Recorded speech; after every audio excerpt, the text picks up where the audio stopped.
शनाख्त। ये क्या हो रहा है? मैंने अपने कमरे में दाखिल होते हुए कहा। मेरा छोटा भाई नशात कमरे में मेरी चीज़ों को अलिफाल पलट कर रहा था। मेरे पूछने पर उसने कहा, माई पेन ढूंढ रहा हूँ। आजकल सब घर वालों को अंग्रेजी का भूत सवार है।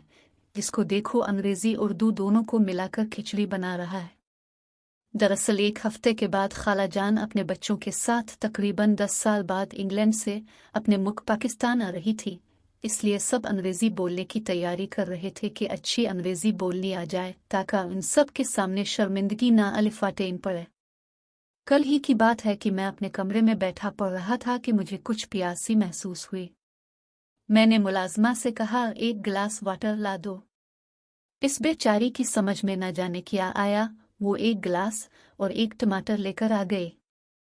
मैंने पूछा, भाई ये क्या है? उसने कहा, ये आपने ही तो मंगवाया था। ये सुनकर मैंने अपना सर पेट लिया। नानी जान ने कहा, मुझे अखबार पढ़कर सुना दो। तो मैं अभी न्यूज़पेपर सुना रहा था कि मेरी छोटी बहन नाहिद केला खाती हुई आए। केला देखकर मेरा भी दिल चाहा। मैंने पूछा, ये बनाना तुमने कहाँ से लिया? इससे पहले कि वो बहन कुछ कहती, नानी जान बोले, हाँ बेटे, अल्लाह बख्शे तुम्हारे नाना को, वो बहुत अच्छे इंसान थे। मैं हैरत से नानी जान को देखने लगा। ऐसी ही बदहवासियों और बेवकूफ़ियों में दिन गुजर गए। आखिर एक दिन हमारी खाला जान इंग्लैंड से तशरीफ़ ले आए। खाला ने मेरे सर पर शफ़क़त से हाथ फेरा तो मैंने कहा, hello aunty, how are you, कैसी हैं? खाला जान ने कहा, क्या हो गया है तुम्हें? मैं तो तुम्हारी खाला थी, आंटी कैसे हो गई?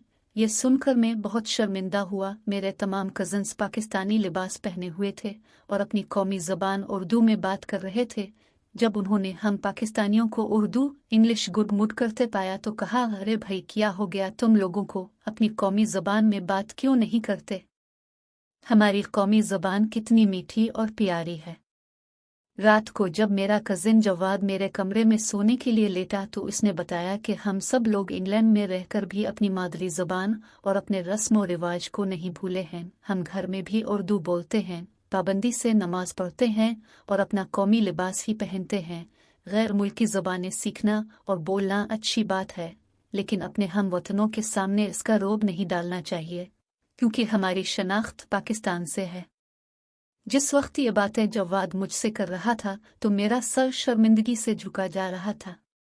फिर मैंने एक नए जज्बे के साथ सोचा और अपने दिल में पक्का अहद किया कि अब मैं सिर्फ सच्चा पाकिस्तानी बनूंगा और अपने वतन और अपने मुल्क की हर चीज़ से प्यार करूंगा। ये बातें सोचते सोचते मैं सुबह बेदार हुआ तो दिल में एक नई अलिफामंद और नए जज्बे के साथ अपने नए दिन का आगाज़ किया और सबको गुड मॉर्निंग कहने के बजाय जब मैंने अपने सब घर वालों को अस्सलाम वालेकुम कहा तो मेरे छोटे बहन भाई, उम्मी और अबू ये तब्दीली देखकर बहुत खुश हुए।